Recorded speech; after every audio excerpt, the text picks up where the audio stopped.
बालमोदिनी कथा। भक्तिरेव गरीयसी न तु क्रमः। कश्चन पण्डितः ग्रामीणस्य कस्यचित् गृहस्य पार्श्वे स्थितेन मार्गेण गच्छन् आसीत्।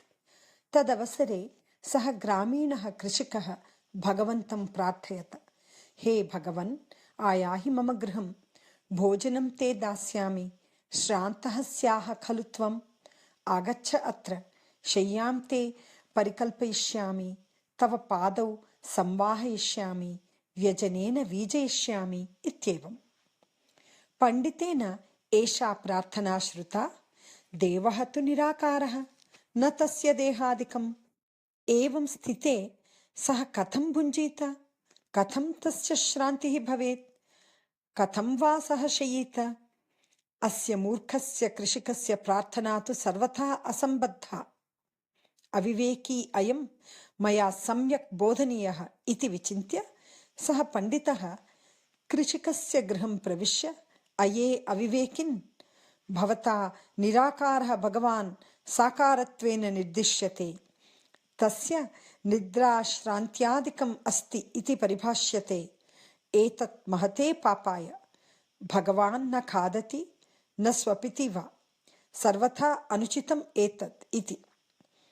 एतस्य श्रवणात् कृषिकः नितरां दिग्भ्रान्तः। सः पण्डितं नमस्कृत्य अवदत्, आर्य, नाहं विद्यावान्, प्रार्थनाक्रममपि अहं न जाने, मदीयः प्रार्थनाक्रमः अनुचितः इति मया न ज्ञातमासीत्। सौभाग्येन भवान् अत्र उपस्थितः, कृपया योग्यः प्रार्थनाक्रमः बोध्यताम् इति।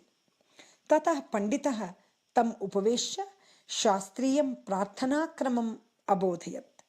तदर्थं केचन मन्त्राः अपि तेन बोधिताः। सायङ्कालपर्यन्तम् अयं प्रयासः प्रवृत्तः। मया योग्यस्य प्रार्थनाक्रमस्य उपदेशेन कश्चन अज्ञानी उद्धृतः इति चिन्तयन् पण्डितः स्वगृहम् अगच्छत्।